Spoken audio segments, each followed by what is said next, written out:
En este video vamos a trabajar el método de determinar el límite de una función vía evaluación directa. Esto es un método que se aplica en el caso que tengamos una función para la cual no hay ninguna indeterminación ni se genera una función por trozos. Es decir, vamos a aplicar las características que vimos del límite en la función pasada, siempre y cuando las funciones que componen nuestra función a la cual vamos a trabajar estén bien definidas y no haya ningún problema o cambio de definición en la función. Vamos a trabajar un par de ejemplos primero para que vean a qué me refiero. El límite, cuando x tiende a 2, de x cuadrado más 2x más 1. Como observan, en esta función, esta de acá, x cuadrado más 2x más 1, es la función de la que estoy hablando, la expresión de la que estoy hablando. No tiene ninguna indeterminación. Tampoco estoy trabajando con una función a trozos. Siempre que tenga esas características de las cuales no hay ninguna indeterminación y estoy trabajando en una función a trozos o por partes, el método por el cual se determina esos límites es simplemente evaluación directa. Y por eso se conoce como límite por evaluación directa. ¿Qué debo hacer yo? Lo único que debo hacer es reemplazar mi variable por el número al cual estoy calculando el límite. En este caso, 2. ¿Y esto de dónde se obtiene? Pues de las características que habíamos hablado en videos pasados. Sabemos que para los polinomios siempre existen, siempre que haga sumas, divisiones, siempre va a existir, siempre y cuando no haya una indeterminación.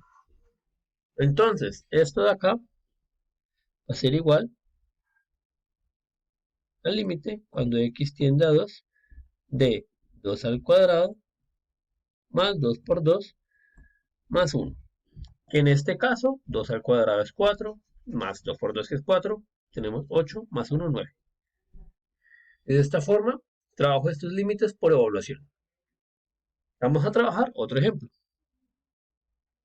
¿Qué pasa con el límite cuando x tiende a 0 de coseno de x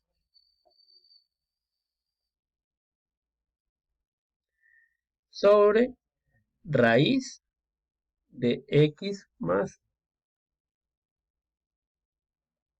4? Entonces, aquí es donde debemos hacer el análisis de lo que acabo de comentarles. Debo mirar cada uno de los componentes de mi límite, de mi expresión. Primero, cuando x vale 0, ¿hace parte del dominio de mi función? Sí, porque el dominio de la función son los números mayores a menos 4, por esta expresión de acá abajo. Mayores estrictos a menos 4. 0 hace parte de ese dominio. Es decir, aquí no se genera ninguna indeterminación. Si lo evaluara, no habría ningún inconveniente. Y tanto coseno de x como raíz de x más 4 son funciones en las cuales esos límites existen.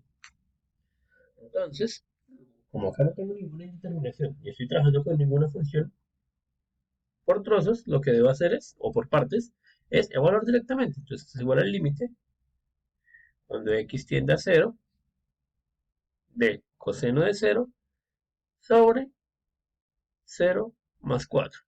¿Y aquí qué obtengo? Pues coseno de 0 es 1 y raíz de 4 es 2. Esto me da un medio. Este es el caso más sencillo de los límites, pero hay que tener mucho cuidado.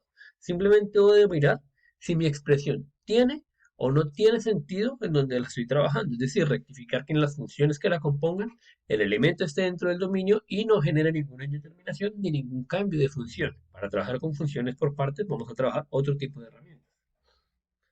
Entonces revisemos un último ejemplo. ¿Qué pasa si yo tengo el límite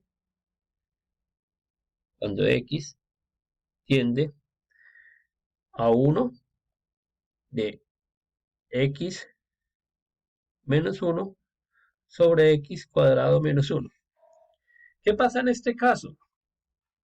En este caso, yo tengo que si evaluar a 1, 1 no hace parte del dominio, entonces acá se genera una indeterminación.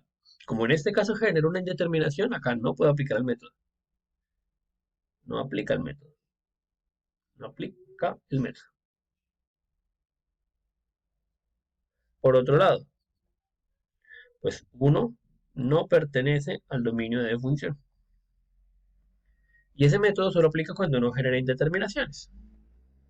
Otro ejemplo, si yo trabajo con f de x igual a x más 2 para x mayor o igual a 0 y x cuadrado más 2 para x menor a 0, y yo quiero calcular el límite cuando x tiende a 0 de f de x, este método tampoco aplica. ¿Por qué? Porque esto es una función aparte.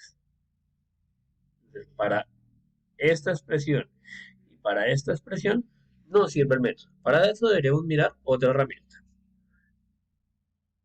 Vuelvo a repetir, es importante al momento de evaluar un límite directamente o determinar si el límite se aplicar por evaluación, lo único que debo rectificar es que la función no está hecha a trozos o por partes y que los elementos en los que estoy evaluando pertenezcan al dominio. De esta forma, tenemos nuestra primera herramienta para evaluar límites. Simplemente es evaluar por evaluación.